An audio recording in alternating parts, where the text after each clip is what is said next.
Hello friends, तो आइए आज हम लोग शुरू करते हैं। आज हम लोग देखेंगे आगे क्लास। कल हम लोगों ने देखा था कि हमने जो यूपी को 3 प्राकृतिक क्षेत्रों में डिवाइड किया था, जिसमें हम लोगों ने भाबर क्षेत्र देखा था और गंगा यमुना के मैदान को देखा था और दक्षिण का पठारी क्षेत्र देखा था। ठीक है, जिसमें हम लोगों ने यानी मैप में क्लासिफिकेशन भी कर लिया था कि कौन सा क्षेत्र कहाँ कहाँ पड़ता है। ठीक है, और सेकेंड वीडियो में मेरी एक मैंने गलत जानकारी दे दी थी वहाँ पे, जहाँ पे हमने बोला है कि सेकंड वीडियो है वो लेक्चर नंबर 2 है। उसमें हमने बोला है कि यूपी का ऐसा कौन सा ज़िला है, यूपी का ऐसा कौन सा ज़िला है जो सबसे कम ज़िलों को टच करता है। जैसे हमारा ये मैप है, यहाँ आप देखिए, तो ये कौन सा एरिया है, ये हमारा कौन सा एरिया है, ये है लखीमपुर, सॉरी ये है हमारा ललितपुर। ठीक है, लेकिन हम वहाँ पे क्या बोल दिए हैं, वहाँ पे हम बोल दिए हैं लखीमपुर। ठीक है, इसीलिए मैं क्षमा चाहता हूँ, इसे आप करेक्ट कर लीजिएगा कि जो यूपी का जो ललितपुर ज़िला है ये सबसे कम ज़िलों को टच करता है। ठीक है, ये यूपी का पूरा ये लखीमपुर का एरिया है जो केवल एक ज़िले से टच करता है। ठीक, इतना करेक्ट कर लीजिएगा। तो आज हम लोग देखेंगे इसके आगे हम लोग आज देखेंगे भाबर और तराई के क्षेत्र के बारे में हम करेंगे। ठीक है, तो आइए शुरू करें। तो ये हमारा है भाबर एवं तराई का क्षेत्र। ठीक है, तो इसमें हम लोग अगर मैप में देखें, जैसे हमने यहाँ पे केवल और केवल भाबर देखिए, ये हमने यहाँ पे मार्क किया है कि ये जो हमारा एरिया है ये भाबर और तराई का क्षेत्र है। हमने इसको फिर डिस्ट्रीब्यूशन, इसका जो क्लासिफिकेशन किया है, ये ऊपर वाला जो एरिया है ये भाबर का क्षेत्र है। ठीक, और नीचे वाला जो एरिया है ये है तराई का क्षेत्र। ठीक है, यानी भाबर और तराई का जो क्षेत्र है इसको भी हमने 2 भागों में बांट कर देखा है। ठीक, इसका जो ऊपर वाला एरिया है, ऊपर वाला जो एक पतला सकरा एरिया है उसे हम लोग क्या बोलते हैं, भाबर का क्षेत्र। और उसके नीचे भाबर के जो दक्षिण में है, ये याद रखिएगा कि भाबर के दक्षिण में क्या पड़ता है हमारा, भाबर के दक्षिण हमारा क्या पड़ता है, तराई का क्षेत्र। ठीक है, भाबर के दक्षिण में हमारा क्या पड़ेगा, तराई का क्षेत्र। ठीक, इसके आगे हम लोग देखते हैं। तो यहाँ पे अगर इसका हम विश्लेषण करें, जैसे ये देखिए, ये है हमारा, अगर हम यहाँ पे एक मैप लगाए हैं, तो यहाँ पे अगर हम लोग मैप का थोड़ा अगर अध्ययन करें, जैसे ये देखिए, ये हमारा यूपी का मैप है। तो अगर हम इसको थोड़ा अगर डिकोड करें, जैसे ये देखिए, ये हमारा है सहारनपुर। ठीक है, ये है महाराजगंज, कुशीनगर, देवरिया, ये इस ज़िले में पूरा हमारा फैलता है। हमारा ये है, इतना एरिया हमारा क्या है, ये एरिया हमारा है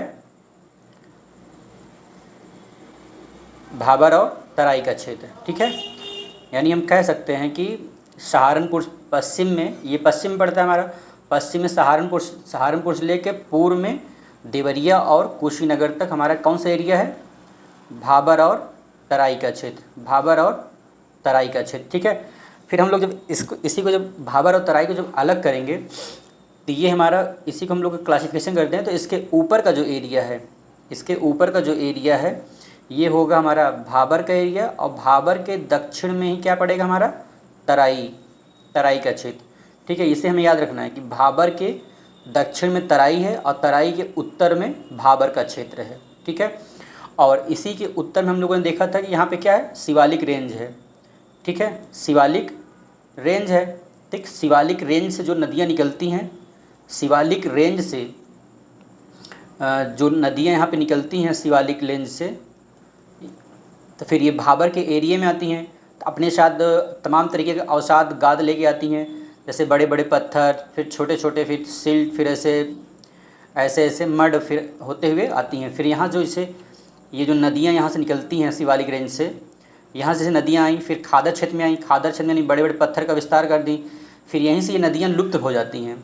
खादर क्षेत्र में ही जो नदियाँ हिमालय क्षेत्र से आती हैं, खादर क्षेत्र में नदियाँ यहाँ पे लुप्त हो जाती हैं, क्योंकि खादर क्षेत्र का जो एरिया है वो बड़े बड़े पत्थरों वाले एरिया है। ठीक है, जहाँ पे नदियाँ लुप्त हो जाती हैं। और यहीं पे तराई का जो क्षेत्र है, तराई का जो क्षेत्र है, भाबर क्षेत्र में नदियाँ लुप्त होती हैं और तराई क्षेत्र में नदियाँ फिर से प्रकट हो जाती हैं। ठीक है, फिर से नदियाँ दिखाई देने लगती हैं, क्योंकि इस एरिया में भाबर की अपेक्षा यहाँ पे कम और छोटे पत्थर या पहले अवसाद पाए जाते हैं, ठीक है, अवसाद पाए जाते हैं। और बड़े जो अवसाद होते हैं वो कहाँ, किस एरिया में पाए जाते हैं, भाबर एरिया में, ठीक है।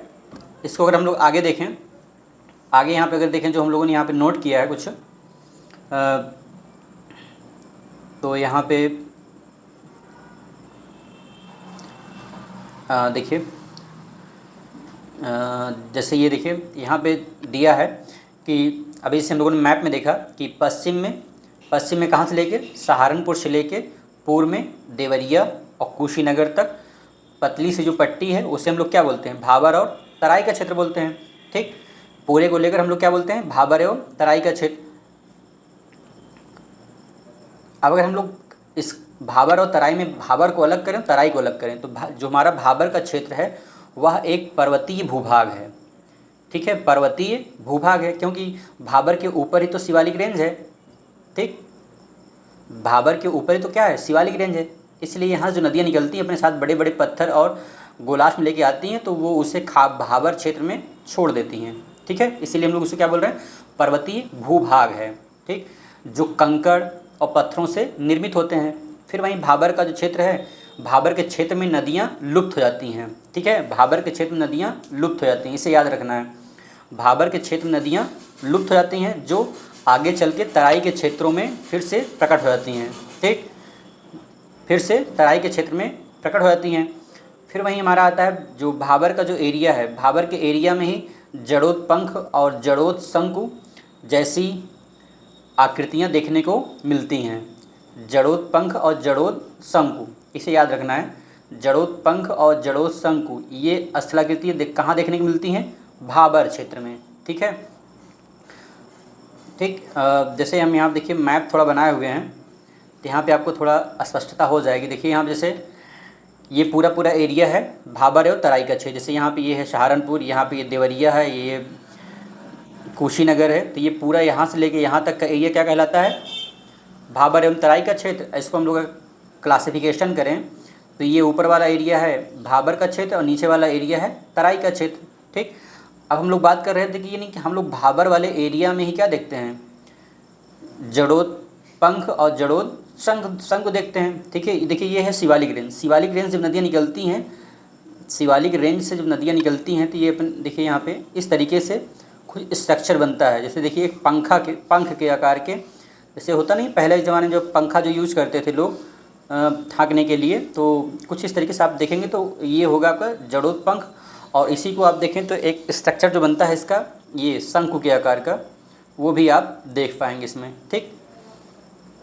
फिर उसके आगे हम लोग चलें, जैसे यहाँ देखिए हमने मैप भी एक लगाया है, ये देखिए कुछ इस तरीके से इसका फॉर्मेशन होता है, ठीक है। यहाँ देखिए ये नदियाँ यहाँ से निकल रही हैं, नदियाँ ये देखिए निकल रही हैं अपने ये तमाम तरीके अवसाद लेके इस तरीके से, और यहाँ पे नदियाँ देखिए विलुप्त हो जा रही हैं।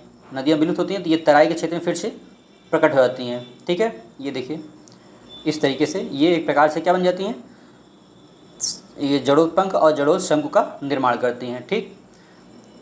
अब इसके आगे हम लोग चलें तो अब यहाँ देखिए जैसे जो हमारा जो तराई, अब इसके आगे हम लोग तराई से देखते हैं। जो तराई का जो क्षेत्र है इसे याद रखना है कि तराई का क्षेत्र भाबर के दक्षिण में पड़ता है, ठीक है। तराई का हमारा जो क्षेत्र है वो भाबर के दक्षिण में पड़ता है, ठीक। और जो हमारा तराई का जो एरिया है वो एक प्रकार का क्या है, दलदली और गाद, दलदली एवं गाद यानी मिट्टी वाला क्षेत्र है, ठीक, जो महीन अवसादों से निर्मित होता है, ठीक। फिर इसके आगे हम लोग देखें, इसके आगे हमारा आता है कि ये जो यहाँ पे जो घने इसी एरिया में जो तराई के जो एरिया है, तराई के एरिया में ही क्या पाए जाते हैं, घने जंगल और लंबी घास जैसी चीज़ यहाँ पे से ढकी हुई तराई क्षेत्र में पाई जाती हैं। और इसका जो एरिया पहले हुआ करता था 80 से 90 किलोमीटर चौड़ा हुआ करता था, लेकिन कुछ वर्षों में हाल के कुछ वर्षों में भूमि सुधार के जो इस एरिया में काम हुए, वहाँ पे काफ़ी इसकी जो चौड़ाई है कम हो गई है। और यहाँ पे जो किसान हैं वो उपजाऊ भूमि के रूप में वहाँ पे खेती वगैरह करना शुरू कर दिए हैं। इसलिए यहाँ पे जो सबसे ज़्यादा तो गन्ना, गेहूँ और धान की खेती होती है, ठीक है। सबसे ज़्यादा इस एरिया में धान और गेहूँ और गन्ना की खेती की जाती है, ठीक। और इसके आगे हम लोग देखेंगे कल जो गंगा यमुना का जो मैदान है, और हम लोग जो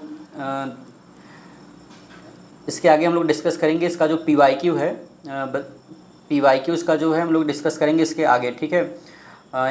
2-3 क्लास हो जाए और तो उसके बाद हम लोग PYQ डिस्कस करना शुरू करेंगे, ठीक है। आज के लिए इतना ही, थैंक यू।